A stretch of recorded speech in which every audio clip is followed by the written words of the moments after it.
십자가의 도와 지식과 영성과의 관계. 그러니까 여기서 우리가 십자가의 도라는 것을 한마디로 얘기하면 예수님께서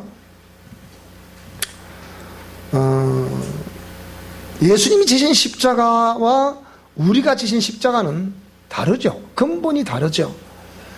예수님이 지신 십자가는 그러니까 생명의 근원이신 주님이 어떻게 그 생명을 우리 가운데 나타낼 것이냐, 그 생명을 나타내는 방법으로 선택하신 것이 십자가를 지시는 것이었습니다. 이것이 예수님의 십자가입니다.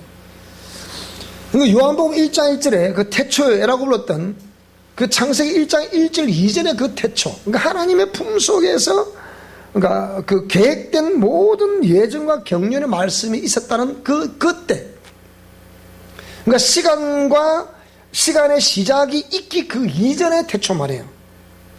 그러면 하나님의 품속에 있는 거죠. 자, 여기에서 하나님이 당신이 생명의 근원이라고 그러시는데 이 생명이 도대체 무언가? 제가 우리 그 영성 그 지혜 완성 책을 이제 목사님들에게만 이 책을 이제 선물을 대처절하고, 우리 평신도를 하더라도 정말로 사모하는 사람들에게 제가 지금 책을 막 무료로 나눠줬는데 고민이 살 때는 거예요. 책을 나눠줘 봐도 이 무슨 말인지를 깨닫지 못하겠다. 제가 보니까 여러분도 우리 책 다 읽어보신 그러고 또 하지 저는 읽어보시기 바라고요. 그래서 내가 어떤 계속해서 평생에 목회하셨던 분에게 그분도 교회를 지으시고 나름대로 이렇게 참 열심히 하셨던 것 같아요. 그래서 그분에게 책을 드렸더니 책을 주신 분이 질문해 왔대요. 혹시나 우리 처남이 지은 책인데 또 내지는 우리 목사님이 지은 책인데 그 책을 읽어보셨냐고. 그러더니 다 읽어봤다 그러시더라고요. 어떠셨냐고 물어보니까, 여러분도 책을 읽어봤으면요 그 책에 대한 소감을 사실 얘기를 해주셔야 돼요, 저한테. 그게 그 선물 드린 사람에 대한 기본 예의입니다, 예의.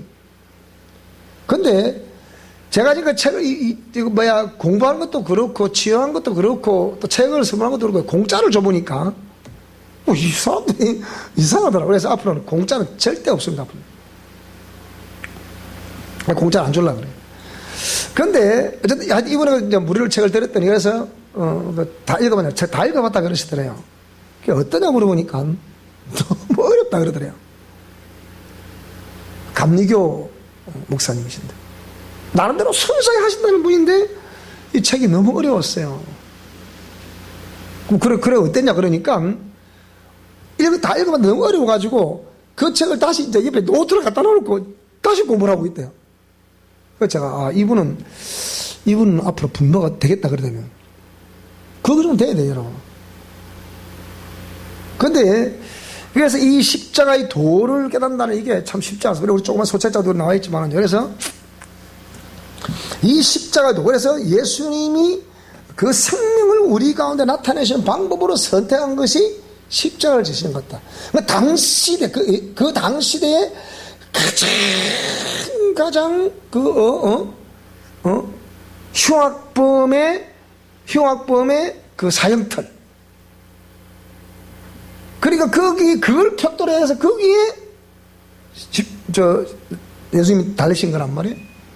그러니까 이것은 그 생명을 나타내는 방법이 그 방법 빼고 다른 방법, 그 외에는 다른 방법, 가장 탁월한 방법이 없는 거예요.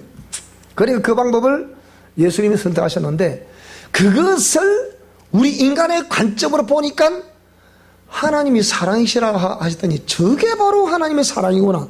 그걸 아가파오라 그러는 거예요. 무슨 말씀이 됩니까? 그러니까 우리가 보통 기독교인들이 어디 밖에 나가면 제대로 소리를 못해. 왜 하나님의 사랑이라고 그러고 사랑 누가 저번에 그러대요. 우리 어떤 하여튼 한 푼 달라고 싶으면 올리라 그래. 그런 분들에게 그러면 그들이 뭐라 말하느냐? 하나님이 사랑이라고 말하든지 거짓말이네요. 이렇게 얘기합니다. 하나님의 사랑은 그런 개념이 아니라니까요. 그러니까 하나님의 사랑은 우리에게 생명 주시려는 그것을 표현하는 거예요. 근데 그 방법으로 선택한 것이 십자가를 지는 것이다 이 말이에요. 그래서 이거는 우리가 칠 수 있는 십자가가 아니에요. 그래서 그거를 아가파오 이렇게 말한다 이 말이에요. 무슨 말씀 이해됩니까? 그것을 아가파오로 하고, 그러면 그 십자가를 지신 주님이 우리 보고 뭐라고 말씀하셨느냐? 너희들이 진짜 나를 사랑하느냐? 물었어요. 우리에게 지금 묻습니다. 너희들이 정말 나를 사랑하느냐? 요한의 아들 시몬아, 네가 이 사람들보다 나를 더 사랑하느냐? 물었어요. 그럼 우리 교회 다니는 사람 중 사랑하지 안다고 하는 사람 어디 있겠습니까? 다 사랑한다고 그러죠. 열심히 하면 할수록 특심으로 사랑하는 줄 압니다. 그런 주님이 뭐라고 그러냐? 그 사람에게 주님이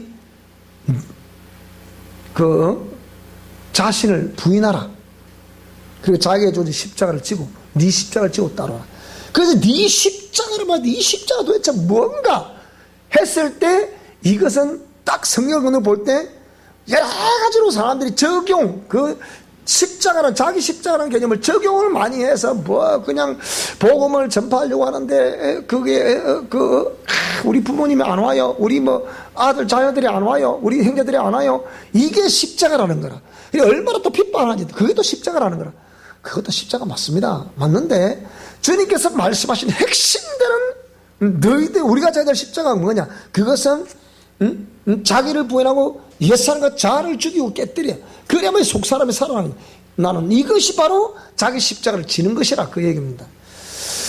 그래, 이거를 가르쳐. 그래서 우리 성경신학 5권에서 또 나오는데, 5권에서 그거 제가 지금 이렇게 이제 하다 보니까, 우리가 사실 성경신학에 나와 있는 내용이나 영성신학에 나와 있는 내용이나 그게 같이 이렇게 매칭이 되어 있기 때문에, 거기서 뭐라고 그랬습니까? 그래서 구별하시는 하나님은 이 성막의 제도를 통해서 딱 우리를 구별하신다 했잖아요. 그 처음 우리가 이렇게 예수님 믿을 때 세키나의 영광, 그 하나님의 영광을 우리가 보려고 하면 어찌해야 되겠습니까? 그냥 우리를 만나 주십니까? 이게 복음주의의 결정의 실수예요. 예수님 믿고 립스에서 믿습니다, 이리 말하면 누구든지 무조건 들어가서 할 수 있다 생각하는 거예요. 그런데 그 믿는 믿음을 무엇으로 증명할 것이야 라고 물으면 이 대답이 궁한 거야 이제. 그래서 요한복음 3장 16절에 말씀했던 복음주의에서 2000년 이상을 주장해왔던 예수 믿음은 영생 얻었다 라는 이 개념이 그냥 립서비스 이꼴 영생 이렇게 생각한다고요? 천만에 성경을 그렇게 말하지 않는다 이 말이에요. 그래서 성경을 자꾸 읽어보라는 이유가 거기 있는 거예요. 성경을 또 읽고 자꾸 읽어보. 그리고 항상 성경 이 본물, 예를 들면 요한복음 3장 16절을 해석하려고 하면 3장 16절 1절부터 15절까지 있는 말씀, 17절부터 그 뒤에 있는 말씀, 요걸 쫙 읽어봐야 요 말씀이 무슨 말인지 이해가 돼요. 또 좀 더 넓게는 2장에 있는 말씀과 4장에 있는 말씀을 요걸 다 읽어봐야 또 무슨 말인지 이해가 돼요. 적어도 그 구절의 앞뒤 부분을 다 읽어봐야 이게 이해가 되는 거예요. 무슨 말씀 이해되십니까? 그래서 요한복음 3장 36절을 보니까 순종하는 자는 영생이 있지만 순종자는 영생을 본다 못 본다? 못 본다 그랬다고. 그 순종이라 표현하니까 자, 책임감 우리한테 있어요 없어요 이제 그러면? 네? 우리한테 있잖아 그죠? 근데 믿음 그러면 책임 우리한테 있어 없어요? 안 보이거든 이게. 네가 믿었냐 그러면 예, 믿었습니다.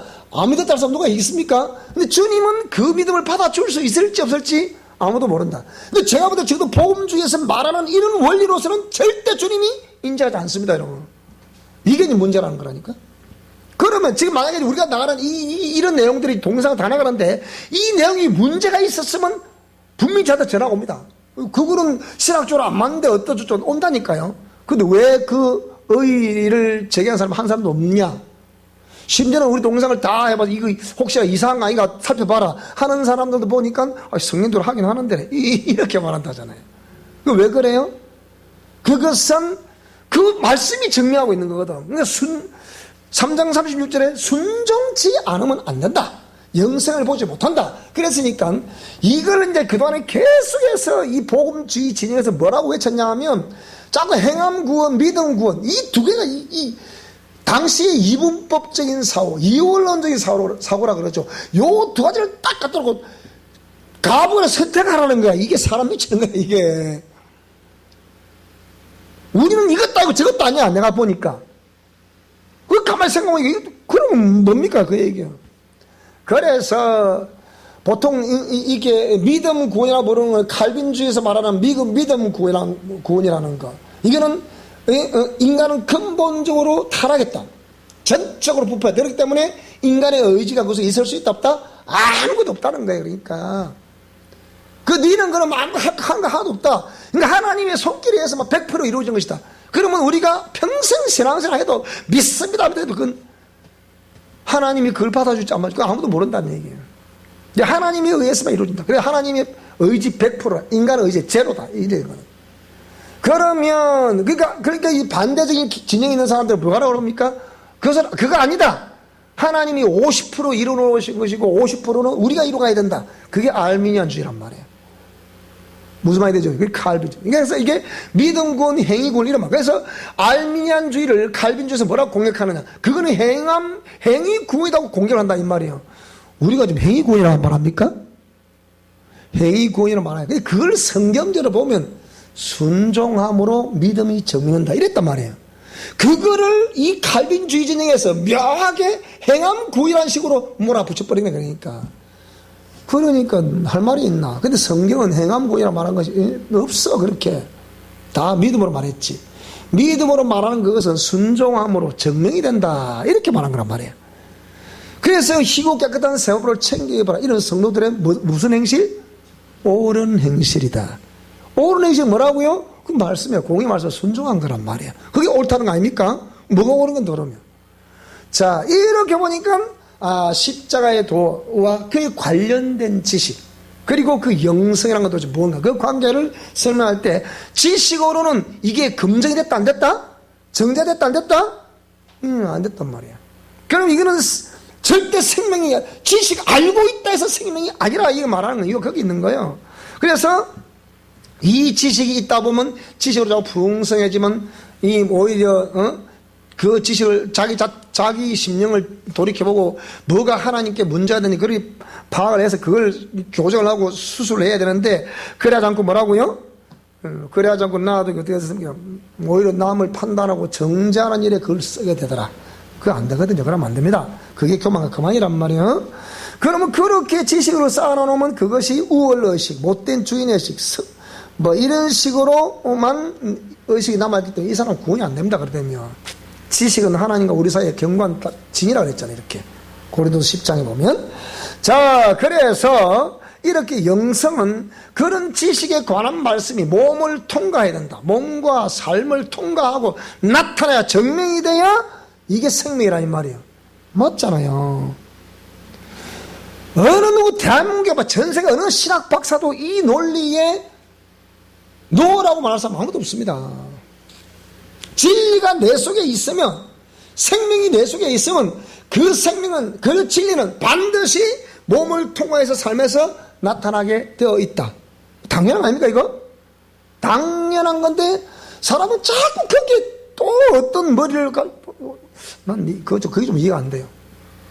생명이 내 속에 있으면 그 내 삶을 통해서 육체를 통과해서 삶을 통해 나타나게 되어 있다. 당연한 거 아닙니까? 그죠? 그런 말이에요. 우리가 어떤 씨를 심어보면 이 씨가 나무가 어떻게 생겼을까? 우리는 몰라. 딱 씨를 심어보니까 싹이 나면서 딱 자라는데 요렇게 생겼네? 그 얘기예요. 그것도 어떤 나무 같아. 그 심어놓고 나 싹이 나고 자라고 싹이 나고 보면 요렇게 생겼구나. 저렇게 생겼구나. 알게 되잖아. 그죠? 그거란 말이야. 그래서 영성이라는 것은 삶으로 증명하는 진리를 말하는 거잖아요. 그러니까 내 속에 진리가 있음을 삶으로 증명하는 것이다. 그래서 반드시 몸을 통과한 그 생명에 관한 지식이 몸을 통과한 지식이다. 그래서 살아있다고 그러는 거예요. 이 지식. 그래서 우리는 우리를 깊이 생각해 봐야 된다. 이것이 이제 지난 시간에 그런 내용이고 자 이번 시간에는 그러면 영성과 언어의 치유. 근데 그러다 보니까 우리가 이제는 이제 이런 삶으로 정리하라는 말씀들은 하도 많이 들었는데, 삶으로 증명하는 가운데 가장 핵심되는 기둥이 뭐냐? 말입니다. 말. 무슨 말씀이 되세요? 말이에요. 말. 내가 말을 어떻게 하느냐에 따라서 내 영혼을 살리기도 하고 죽이기도 하고, 상대방의 영혼을 살리기도 하고 죽이기도 하고, 그 영혼을 주 앞으로 이끌기도 하고 못 오게 하기도 하고, 이렇게 되는 거란 말이에요. 그렇잖아요. 예수님이 뭐라고 그러셨어요? 마음에 가득한 것을 입으로 말한다 그랬잖아요. 그러니까 말은 한번 뱉어버리면 주워 담을 수가 없다. 그래서 말에 대한 숱한 옛날부터 구전들이 많잖아요. 비밀은 없는 법이라. 해 아래 절대 비밀 없습니다. 그래서 해 아래 진리는 없다는 거예요. 그래서 해 아래 진리는 없어요. 진리라는 것은 이미 이 밖에서 들어온 것이고, 그곳에 또 진리가 있는 것이지 이 아래서는 없는 거예요. 이게 해 아래 새 것이 없다잖아. 그러니까 우리 찬송 잘하잖아. 해 아래 새 것이 진리는 새 것이잖아. 분명히 옛것과 새 것을 다 끌어내온 천국은 옛것과 새 것을 꺼내오는 집중이 같다 그랬잖아요. 그게 그러면 옛것이 아니면 뭐 그게 옛것이 새 것이고 새 것이 옛것이야. 그것이 그것이라 이 말이에요. 근데 우리는 어떻게 되겠습니까? 우리는 이 하늘 진리가 없는 거거든. 그러니까 생명을, 그러니까 진리를 가장 정확하게 나타내는 거. 그리고 내 마음을 가장 정확하게 나타나는 것은 첫째는 말이고, 두 번째는 표정이에요. 표정. 그렇죠, 그죠? 말과 표정. 자, 그래서 이 영성과 그 언어의 영성은, 다시 우리 말하는 영성이라는 것은 스피리추얼이라는 개념이 아니라 했죠. 삶이라, 삶. 스피리추얼리티란 말이에요. 삶이란 말이에요. 그래서 자, 태초에 말씀이 계십니다. 이 말씀이 하나님과 함께 계셔서 이 말씀이 곧 하나님이다. 요한복음 1장 1절의 말씀이요. 근데 그 말씀이 명령하신 말씀을 따라 우리 가운데 육체적으로 오셨어요. 그래서 1장 14절에 그 말씀이 육신이 되어 우리 가운데 거하심에 우리가 그 영광을 보니 아버지의 독생자의 영광이요 은혜와 진리가 충만하더라. 은혜와 진리가 충만하더라. 무슨 말이 되죠? 은혜와 진리가 충만하더라. 그러면 이 말씀이라 때 영이라고 하면 이 푸뉴마 내지 뭐 루아 이런 영이라고 말하면 영은 안 보이잖아. 근데 안 보이는데 이 영이 우리 가운데 볼 수 있는 모습으로 나타났다 이 말이지. 이게 생명 아닙니까? 맞잖아요. 그게 생명이란 말이에요. 그러니까 그 아버지의 독생자의 영광, 우리가 그 영광을 보니 아버지의 독생자의 영광이더라. 그래서 그 안에 은혜와 진리가 충만하더라 표현하고 있는 거란 말이에요. 자, 여기 있어 보니까 말씀 이꼴 하나님, 아버지란 말이지. 근데 육신 이꼴 예수 그리스도, 우리 가운데 거하신 이꼴 성령님, 이렇게 되는 거죠. 우리 성삼위 하나님을 했을 때. 자, 그럼 말의 기원, 말의 권세, 이렇게 또 한번 살펴보게 되면요. 자, 말의 기원과 말의 권세를 이거 쭉 한번 살펴보게 되면, 자, 말의 기원이라고 한다면 이게 뭘 말하는 거예요? 이 말은 하나님께로부터 시작된 것이다. 그럴 수밖에 없지. 신이시, 그분이 신이시니까, 그분이 시작이시니까. 알파와 오메가라 그랬잖아요. 그러므로 입의 말은 부정적이든 긍정적이든 그 말에는 뭘 가지고 있다? 영적인 능력을 가지고 있다. 그러니까 우리가 어떻게 말을 하느냐에 따라서 이 말은 정말 조심해야 돼요. 그런데 우리가 누차부터 들었지만 본능적으로 말하고 본능적으로 행동하는 이 본능적으로 말하는 이거 본인은 잘 몰라. 그거를 본인은 다 그렇게 말했기 때문에 이게 좀 잘하는 거지 못하는 절대 모릅니다. 그러니까 자기가 하는 말, 또 그 하는 말을 했으면 이게 또 자기는 옳다고 생각하는데 그 말을 할 거 아닙니까? 그러면 이 옳다 같다부터 이걸 물어보려고 하면 절대로 내가 자기 자신을 분석하고 이 맞다 옳다 어떻다 이렇게 말할 수 없는 거예요. 누구한테 물어봐야 되느냐? 가장 옆에 있는 사람 물어봐야 돼. 내가 평소에 말을 이렇게 하는데 당신이 내 말을 어떻게 들립니까? 이렇게 물어보셔야 돼. 이렇게. 그게 정확한 거예요. 무슨 말씀이 됩니까? 그러면 이게 정말 성령의 사랑 같으면 생각을 깊이 하게 돼 있어요. 아, 그렇구나. 그럼 내 말 때문에 그러면 상대방이 굉장히 상처를 입는다는 얘기네. 오해를 한다는 얘기네. 거부를 한다는 얘기네. 좋아한다는 얘기네. 이 다 알겠어요, 모르겠어요? 전부 다 아는 거예요. 자, 이렇게 해서 우리가 이 말의 그 비중, 우리가 일생의 삶을 살아가면서 말의 비중은 성경의 말에 대한 여러 가지 구절들이 뒤에 다 나오잖아요. 뒤에 또 말의 건너에 다 나오는데, 그러니까 이 말이라는 것이 얼마나 중요하냐. 그래서 성경 말씀에 비추면 이 입술로 선포한 대로 된다. 그렇게 표현하잖아요. 그러면 그 선포로 된 대로 된다는 것은 이미 내가 하나님을 믿는 믿음을 가지고 있고, 믿음을 가지고 있기 때문에 이 믿음을 가진 사람의 입술에서 나가는 그 말이 본능적으로 말하면 그 사람은 믿음으로 그걸 그렇게 본능적으로 말하지 않아요. 믿음으로 그러니까 평소에 그 말하는 어떤 그게 있으면 믿음의 언어를 구사하는데, 근데 확실히 난 믿기 때문에 확실하게 말합니다. 이렇게. 제가 그러잖아요. 아까도 설명드렸지만, 왜 하나님이 밤에 잠을 안 자요? 난 처음에 그 이유를 몰랐어요. 근데 이거 한 번 더 자꾸 경험하다 보니까 이제는 딱 오면 내가 알아요. 아, 오늘 밤에 하나님 말씀하시겠구나. 정확하게 말씀하시구나. 밤 되면.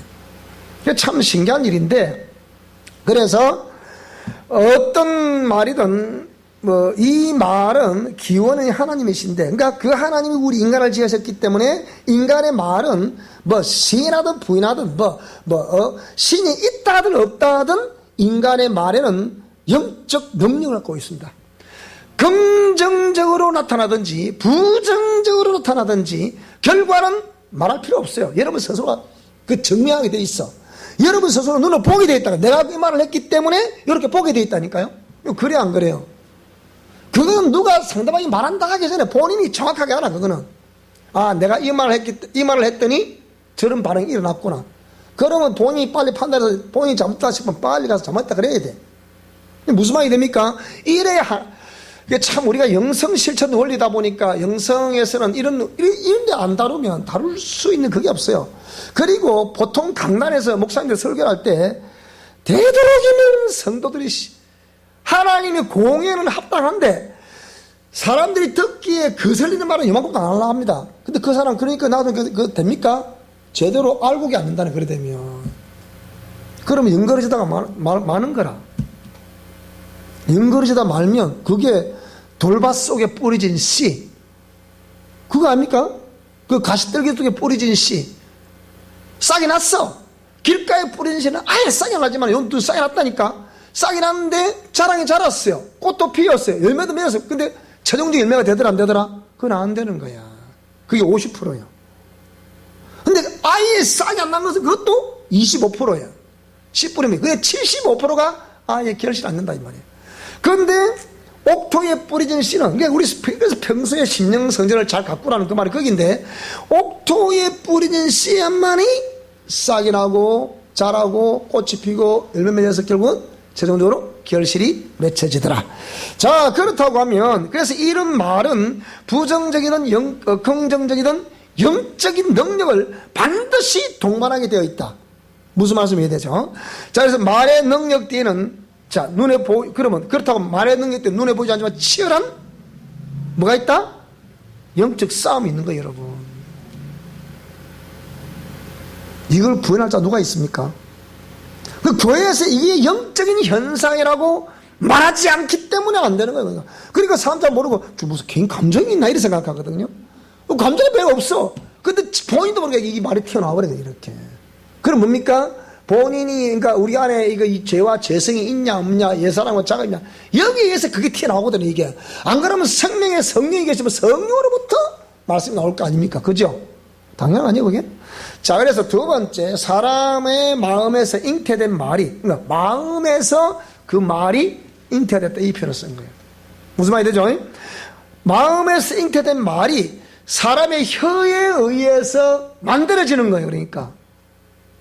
작품이 난다 이 말이에요. 그것은 사람의 입으로 말할 때 사단의 능력을 생산하든지 하나님의 능력을 생산하든지, 하나는 생산해냅니다. 아니면 자기의 능력을 생산하든지, 영은 크게 하나님의 영, 마귀의 영, 인간의 영이 있거든요. 크게 우리 이런 걸 기본적으로 다 알아놔야 됩니다. 따라서 하나님의 영, 마귀의 영, 인간의 영. 요것 중에 인간의 영, 마귀의 영은 절대로 생명의 결실을 맺을 수가 없습니다. 근데 하나님의 영이어야만이 생명의 결실을 맺을 수 있잖아. 그럼 하나님의 영에 의한 말이려고 하면 공의가 세워지지 않으면 절대로 하나님의 영이 흘러나올 수 없는 거예요. 그러니까 그렇잖아요.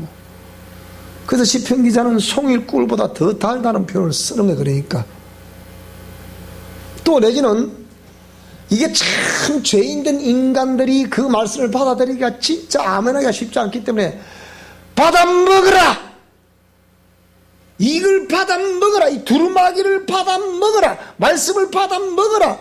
먹어보니까 속에서 써더라 달더라. 입에서는 써더라 달더라. 입에서는 굉장히 말이 써. 쓴데 꼴깍 해보니까 안에서는 뭐더라? 달더라. 이게 생명이에요. 그런데 듣기에 좋은 말은 입술에는 단데 속에 뭐라고요? 굉장히 쓴 거야. 아이고 이거 와 이러노. 이건 아닌 거다 말이에요. 자, 그러니까 이것이 말에 의해서 사단의 능력을 생산하는가 아니면 하나님의 능력을 생산하는가, 그것이 사람의 마음에서 말이 잉태되어서 혀에서 만들어지는데, 그것을 입으로 말할 때 이제 결과가 나타나는 거란 말이에요. 결과는 하나님의 능력 내지는 사단의 능력, 두 가지가 하나가 나타납니다. 또 하나 나타나면 인간의 능력, 본인의 능력이라 할까, 이게 나타난다. 자, 그런데 하나님은 창조주시요 하나님의 사람들은 창조자들로 비종을 들이잖아요. 이게 창조된 자들이 빠졌네요. 창조된 자들이잖아요. 창조된 자들인데 하나님은 창조주시요 하나님의 사람들은 창조된 자들이잖아요. 이게 차이점이 있단 말이지.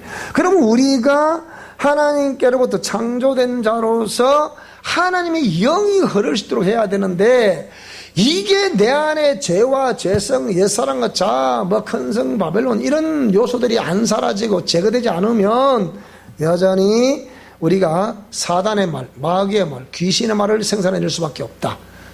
참 그런 말이 중요하죠, 그죠? 중요하단 말이지. 자, 그럼 이 말의 권세, 그런 말에는 따르는 권능이 있는데요. 권능이 있는데, 잠언 18장 22절 다 같이 읽습니다. 시작. 죽고 사는 것이 혀의 권세에 달렸나니 혀를 쓰기 좋아하는 자는 그 열매를 먹는다. 그러니까 우리가 자꾸 부정의 언어를 자꾸 구사하면, 내가 구사하면 구사할수록 내 삶에서는 부정적인 현상만 벌어지게 돼 있다. 무슨 말씀이 됩니까? 내가 긍정적인 언어를 구사하면 구사할수록, 그래서 우리가 절대로 안 웃는 소리 하지 말아야 하잖아요. 아까 우리 예배 시간도 시작했지만, 이렇게 말씀, 나는 될 수밖에 없다, 나는 내 속사람은 반드시 살아날 것이다, 이렇게 자꾸 고백하는 이유가 거기 있는 거예요. 그래서 이런 처음에는 우리가 훈련이 안 돼 있기 때문에 또 매 예배시간마다 이렇게 고백하게 만들고 또 고백하고 쫙 고백하게 만드는 거잖아요. 만드는데 그것이 우리가 그렇게 습관이 안 돼서 그렇거든. 근데 그거에 습관화되어 있는 사람들은 그게 습관처럼 그렇게 한다고요. 무슨 말이 됩니까? 누가 안 시켜도 습관이 되는 사람은 자기도 모르게 그 행동 나오는 거라. 잘 될 거예요, 잘 될 거예요, 잘 될 거예요, 이렇게. 무슨 말씀이 되죠, 그죠? 반드시 잘 될 겁니다, 이렇게. 그런데 그게 습관이 안 돼 있으면, 부정적인 말하는 습관이 돼 있으면 자꾸 부정적인 자기도 모르게 튀어나오게 돼, 이렇게. 그러면 그것은 자기가 죽고 상대방을 죽입니다. 그러나 하나님의 공의의 은혜를 구사한 사람은 상대방도 살리고 나도 사는 거예요. 우리가 서로 사는 걸 선택해야 되잖아, 그죠? 그러니까 죽고 사는 그것이 혀의 권세다 했다. 그러면 이가 말을 조심하라, 그 말이죠. 자, 시편 141편 3절 시작.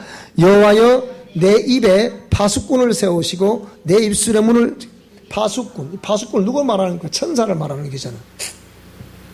내 입의 파수꾼은 크게는 공의 말씀이고, 두 번째는 뭡니까? 천사, 그걸 증가하는 천사입니다.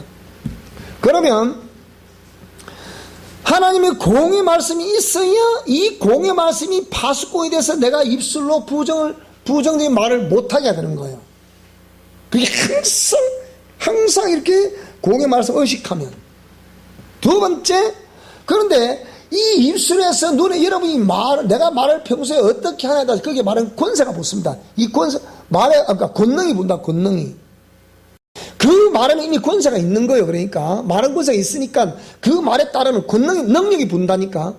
그럼 능력이 붙으면 거기에 귀신이 붙든지 뭐 붙어 이렇게. 아니면 하나님의 천사가 오든지 이게 분다니까 이게요.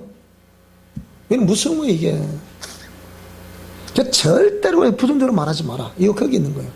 근데 자꾸 여기서 자꾸 이 마귀가 큰 성 바벨론과 죄와 죄성과 옛사람의 자아된 요소가 이게 자꾸 껍데기를 뒤집어 쓰고 있고 하나 야합을 하고 있기 때문에 여기 자꾸 빙빙 돌면 여기서 자꾸 엉뚱하게 나와 이게 이제 문제라니까. 이게 마음대로 참 그게. 그러니까 우리 혀를 쓰기를 정말 잘해야 되는 거예요. 그러니까 아무리 그리 안 하도 자기도 모르게 툭툭 튀어나오고 이렇게. 그래서 혀를 자갈물리란 말이 그냥 하는 얘기 아니에요. 그래서 야고보서 3장 2절, 자 시작. 우리가 다 실수가 많으니 만일 말에 실수가 없는 자는 곧 온전한 사람이라. 능히 온몸에 굴레. 그 온전함이 그 사람을 감싸겠다 생각해 보세요. 온전한, 따라 주여 주의 온전함이 저를 감싸시옵소서. 그러면 그 온전함이 우리를 감싸면 우리 같은 말을 많으면 실수가 많다. 그런데 말에 실수가 없다. 그럼 그건 온전한 자를 볼 수 있잖아요. 그렇잖아요. 그 온전함이 능히 온몸에 굴리를 씌운다. 말에 실수가 없는 자도 그 말의 권능을 따라 상대방에게 그거 덮어주거나 이렇게 하게 돼 있고, 또 말에 실수가 많은 자라고 하면 이 구사하지 말아야 될 언어를 구사해야 되니까 이것도 역시 상대방에 가서 영향을, 그러니까 온몸에 굴레 씌운다는 말이 무슨 말이요? 영향력을 행사한다 이 말 아닙니까? 그죠? 이 말이에요, 그 얘기가. 그러니까 우리가 이 말을 얼마나 중요시하게 되는지 참 중요하죠, 이거. 그죠? 그러니까 목사님들이 이런 말을 강단에서 하기가 쉽지가 않아요. 이렇게 말하면 목사 차이도 책임을 져야 되잖아요. 저도 부족하지만 이 말을 하면서 또 생각해 보는 거예요. 내가 이런 말 좀 이럴까 저럴까 이렇게 생각해 보는 거예요. 그럼 또 다시 또 생각해 봐야 되죠. 이렇게. 그래서 야고보서 3장 6절에 야고보는 뭐라 했습니까? 밑에, 자, 혀는, 시작. 혀는 곧 불이요. 불의의 세계라. 혀는 우리 지체 중에서 온몸을 더럽히고 고생의 바퀴를 불살하나니 그 사라는 것이 지옥불에서 난다. 혀는 곧 불이다. 불의 세계다. 혀는 우리 주자 온몸을 더럽히고 고생의 바퀴를 더럽히면 고생의 바퀴를 불살한다. 무슨 말이 됩니까? 그 사라는 것이 지옥불에서 난다. 그렇다고 우리가 이 말에 의해서 나와지는 결과라는 것은 아까 그랬죠. 내가 부정적인 말을 많이 하면 나는 내 환경에서 그것이 다 나타난다. 내가 부정적으로, 예를 들면 내가 저 사람에게 부정적인 말을 자꾸 했는데, 그럼 저 사람에게 부정적인 게 나타나야 될 거 아니에요. 그것이 나에게 나타난다니까. 이게 이제 문제라. 지금 무슨 말이래, 여러분? 그게 공의 하나님이라니까. 내가 상대방에게 부정적인 말을 자꾸 많이 하는데, 그것이 내 환경에 그 현상은 여기서 나타난단 말이야. 상대적으로 우리가 이 치유사를 하면서 영적 전투를 하는데 진짜 상대방이 잘못했어. 근데 그따 대고 자꾸 말로 해서 그 잘못한 거에 대해서 그 세력들을 내가 예수로 죽이노라 이렇게 말로서 명령하고 막 그 상대방을 강탈해버리면 그게 나타나가 안 나타나. 거기에 상대적으로 저기에 나타나게 되어 있어. 그건 그 사람 잘못했기 때문에. 무슨 말이 돼요? 상대방이 잘못이 없는데 자꾸 그 상대방을 부정적으로 말해. 그럼 그 현상은 어디 나타난다? 이거 나타난단 말이에요. 근데 누가 봐도 저 사람이 문제야. 그러면 그것을 배우서 역사하는 귀신이 있잖아. 그게 예를 들자면 그걸 우리가 성령의 검으로 막 조져라 그러죠. 딱 조져버리면 저기 나타나 안 나타난다. 그게 나타난단 말이야. 이래서 영적 싸움을 알고 해야 돼, 여러분. 그러니까 이렇게 가르쳐 줌에도 불구하고 우리가 분별이 안 된다거나 또 말에 실수한다 그러면 그건 말 어찌할 수 없어. 그 책임은 여러분 다 져야 되거든. 자, 그래서 이런 것이 참 중요하고요. 그 다음에 그렇기 때문에 이렇게 우리가 하나님 말씀을 많이 가르쳐 줌에도 불구하고 우리가 계속해서 우리가 여러분 내 혀를 내가 강하게 붙들지 않으면 혀는 능히 길들일 사람이 있다 없다? 없다. 쉬지 아니하는 악이다. 죽이는 독이 가득한 것이 혀다. 그래서 성경에 또 다른 말에 가보면 혀 밑에서 뭐가 있다? 독사의 독이 있다 그래요. 혀 밑에서. 그러면 안 되잖아. 어릴 때 말에 관한 시조를 내가 들어본 적이 있는데 그게 뭐라고 하냐. 사람이 말로서 남을 죽이기도 하고 또 말로서 남을 살리기도 하는데 그러면 이 말로 인해 죽고 말로 인해 사니까 말로서 먹고 말로서 산다. 이러면 그리고 말 한마디에 천연빛을 감다잖아요. 그러니까 이게 말이라는 것이 얼마나 중요한지 몰라요. 그래서 혀는 능히 길들일 사람이 없다. 따라하세요. 주여 저의 혀를 길들여 주시옵소서. 그럼 이렇게 여러분이 하나님께 저의 혀를 길들여 주시옵소서라고 기도를 뭐해? 세상에서는 이 혀를 길들일 사람이 없어. 그걸 말하면 니나 잘해라 이런 말하니까 할 말이 있나 할 말 없지. 그러니까 주여 혀를 길들여 주시옵소서라고 기도를 하는 사람이라고 하면 그 혀를 길들이시는 원천적인 방법은 뭡니까? 하나님의 공의 말씀이다. 역시 공의 말씀이고 그 말씀에 의해서 두 번째는 깨닫게 되는 영들의 분별이고 무슨 말이 되죠? 그래야만 세 번째 그걸 깨닫는 자가 영이 분별이 되면 그 영들의 분별은 나타남으로 영들이 분별이 되는 게잖아. 나타나는 제 정상의 결과물이니까 그걸 볼 때 저 결과가 부정적인 결과다 긍정적인 결과다 하나님이 기뻐하실 결과다 아니면 마귀가 기뻐할 결과다 그거 알아야 몰라. 그거 다 알잖아. 봐봐. 그래서 그 결과에 의해서 우리는 성령님의 통치하심에 의해서 이 혀를 길들일 수가 있다. 무슨 말씀이 되죠? 혀는 능히 길들일 사람이 없다. 그 말하면 그 혀는 평생 사단의 혀가 빼도 되나 그러면? 그건 무지 되겠어. 그거 안 되지. 거듭났다는 말이 뭔데 그러면? 새로운 피조물이란 말이 무엇이겠습니까? 그러면 안 되잖아. 그러니까 공의의 말씀과 그 말씀이란 영들의 분별과 성령 하나님의 개입에 의해서 그리고 거기에 하나 더 보탠다면 나의 강력한 순종하고자 하는 의지에 의해서 혀는 길들여 줄 수 있다. 맞습니까? 안 맞을까요? 근데 나는 그런 생각이 들어요. 이렇게 참 쉬운데 맞잖아요 여러분. 따라서 주여 제 혀가 부정적인 혀이옵니다. 자, 이렇게 부정해요. 그러면 이걸 고쳐야 되는데 어떻게 고칠 거냐고 생각해 보라고. 이게 하나님 말씀이 아니면 고칠 수 없잖아. 제 공의. 두 번째 뭐라고요? 이 공의 말씀이 영분별이 돼야 돼. 맞잖아요. 영분별이 돼야 돼. 그러면 영분별이 됐으면 당연히 성령님의 개입이 있어야 이 하나님 원하시는 말씀을 할 거 아니에요. 거기에 내 의지가 순종을 해줘야 가능한 얘기 아닙니까?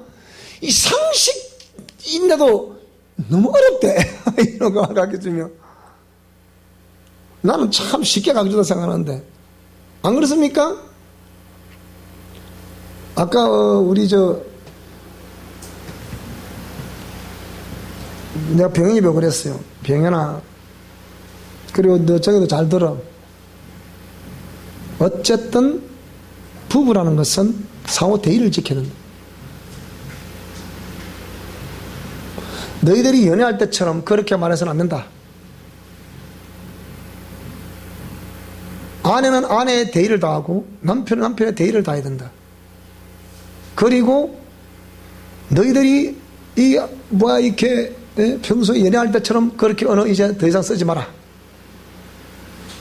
맞아요. 이 평소에 연애하다 보니까 네가 어떻게 이제 뭐 그만 말하는데 금방 그냥 그렇게 쓰지 마라 그래서.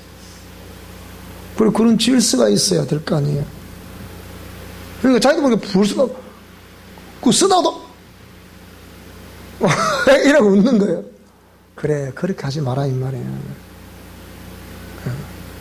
니들끼리 하면 뭐 하겠냐면 다른 사람 보면 아이고 너무 질서가 없네 그런다니까. 그러지 말고 절대로 상호존중 살아 안 했지니까. 네. 근데 또 지켜볼 생각이지. 그래 놓고. 그래 말이야. 그러니까 혀는 길들일 사람이 없는 거 세상에서는 없다. 그러나 우리가 하나님의 사람이라고 한다면 적어도 신앙을 잘하는 사람이라고 한다면 공의 말씀과 그리고 그 의한 영들의 분별과 성령님의 개입과 우리의 순종함에 의해서 우리 이거 혀는 길들여질 수가 있다. 그렇죠? 그렇게 합시다. 그래서 자 선포된 말은 현실을 만든다. 그래서 말이 중요하다 이 말이죠.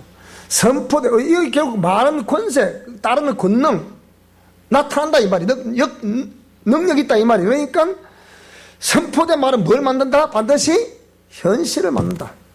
하나님의 빛이 있으라 하고 말씀하시니까 그것도 나타나 버려요. 그것처럼 자 그런 우리가 선포하는 말, 일단은 축복하는 말, 그리고 저주하는 말, 이런 우리가 어떤 말을 선포를 하긴 하는데 그 말이 축복의 말이냐 저주의 말이냐 이건 중요한 거잖아요.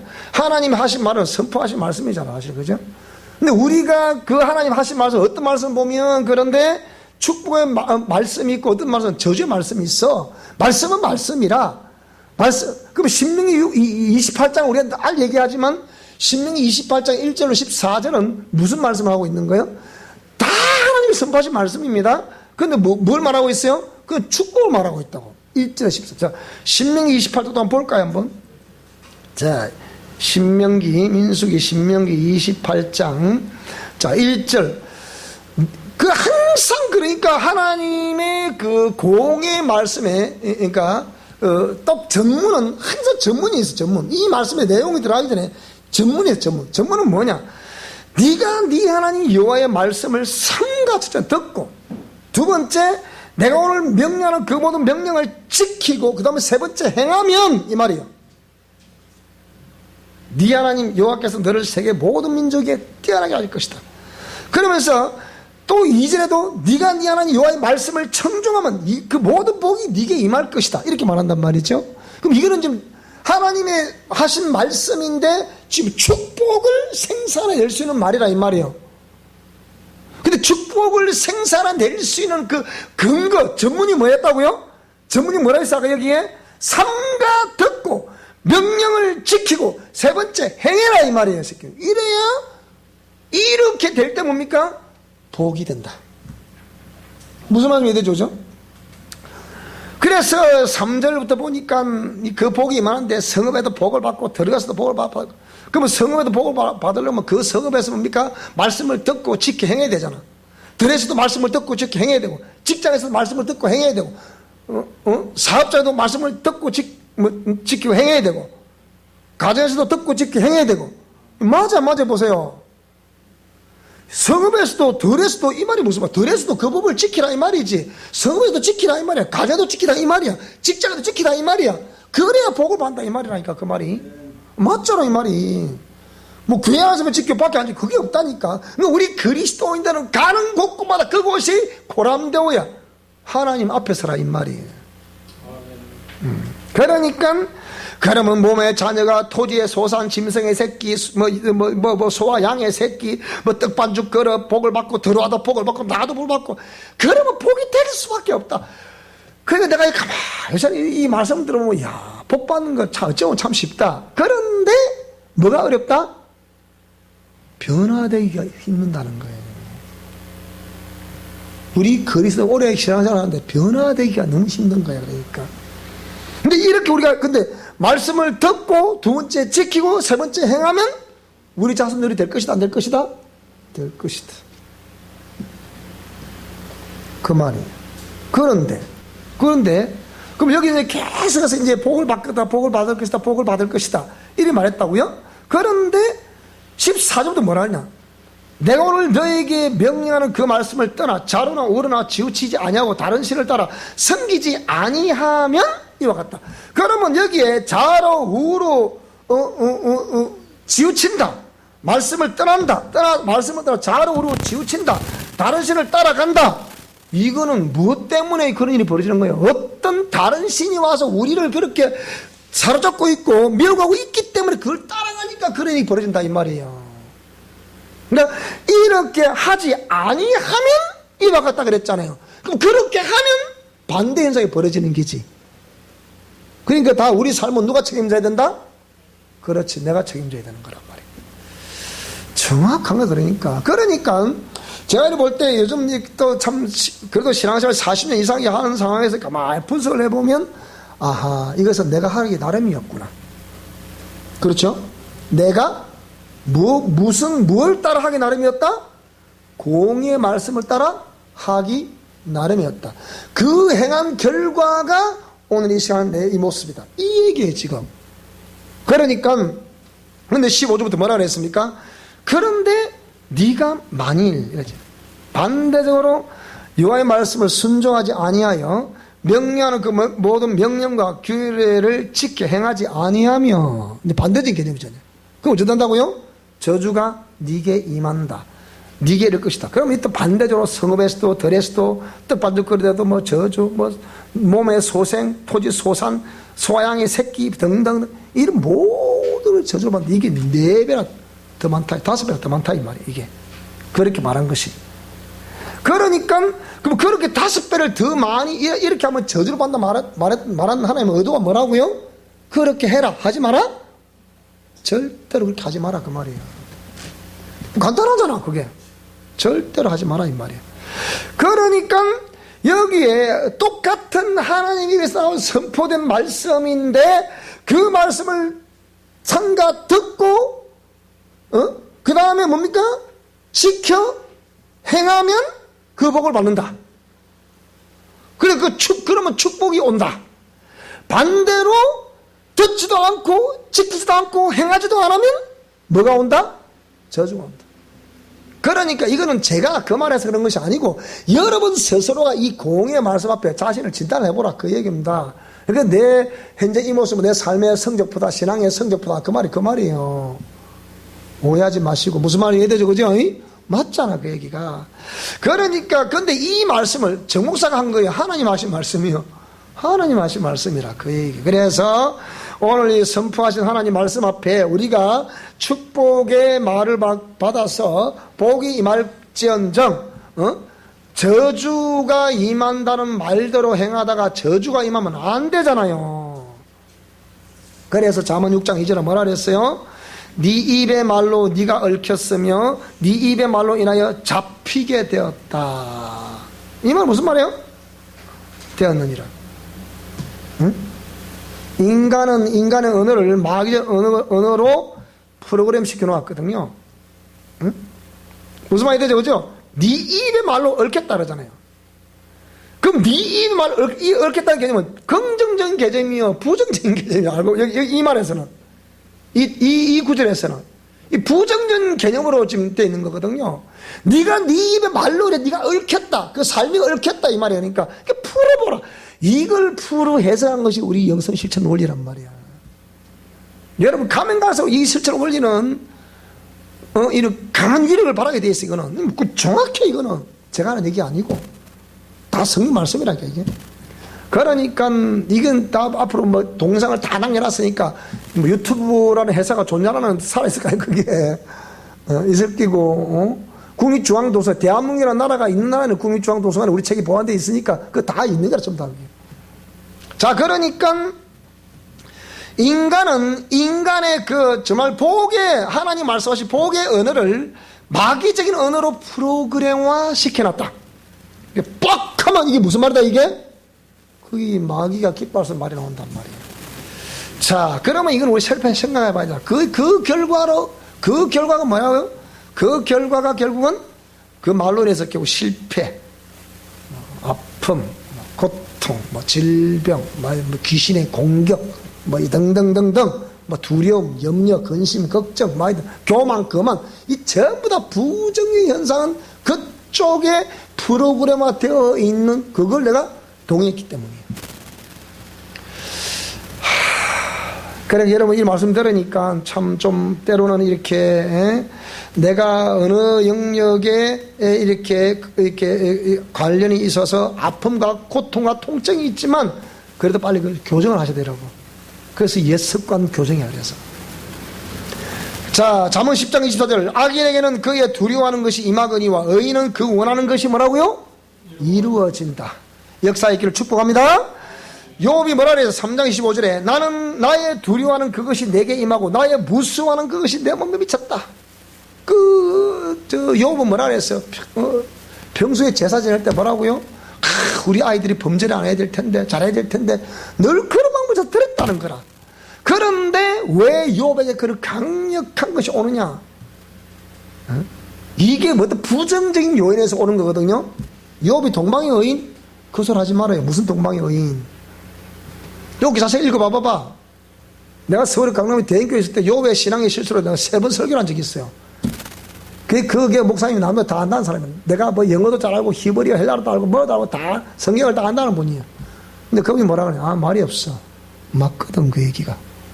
그러니까 이 욥은 의인이라 부르지만 그 의인이라는 개념은 뭐냐면 그 당시에 많은 사람들이 하나님을 믿는다고 하는 사람 별로 없다. 그런데 욥은 유일하게 뭐라고요? 동방의 의인, 하나님을 믿었다 이 말이에요. 그걸 갖고 말하는 것이지 죄가 없기 때문에 의인이라고 말한 것이 아니다 이 말이에요. 무슨 말이 되죠? 그래서 욥은 내가 두려워하는 그것이 내가 평소에 욥이 왜 두려웠겠습니까? 자기 속에 자기 양심적으로 봐도 이게 불의의 요소가 내 속에 있었다 없었다? 그러면 있다 이 말이에요. 그걸 여기 딱 두려워. 내가 이것 때문에 언제가 내가 한 번 맞지? 대체 한 번 맞았다 이 말이야. 좀 있으니까 그냥 짐승이 죽었더라. 또 있어 또 저거 죽었더라. 또 저거 또 죽었더라. 좀 있으니까 아들이 죽었더라. 왜 이게 도대체 뭐냐? 이게 뭐냐? 도대체 뭐냐? 그리만. 자, 그러니까 이게 말이라는 게 얼마나 중요합니다. 그래서 마태복음 12장 36절에 내가 너에게 이르노니 사람이 무슨 무익한 말을 하든지 심판날에 이에 대하여 신문을 받게 될 것이다. 그래서 12장 37절에 뭐라고 그랬어요? 네 말로 어렸다움을 받고 네 말로 정죄함을 받게 될 것이다. 결국은 내 말에 대한 책임은 누가 져야 된다? 내가 져야 된다. 누가 안 져준다 이게. 내가 져야 됩니다. 자, 무슨 말씀이 되죠? 자, 오늘은 이렇게 말의 권능 가운데 첫 번째까지 선포되바른 현실을 만다 여기까지 하도록 하겠습니다.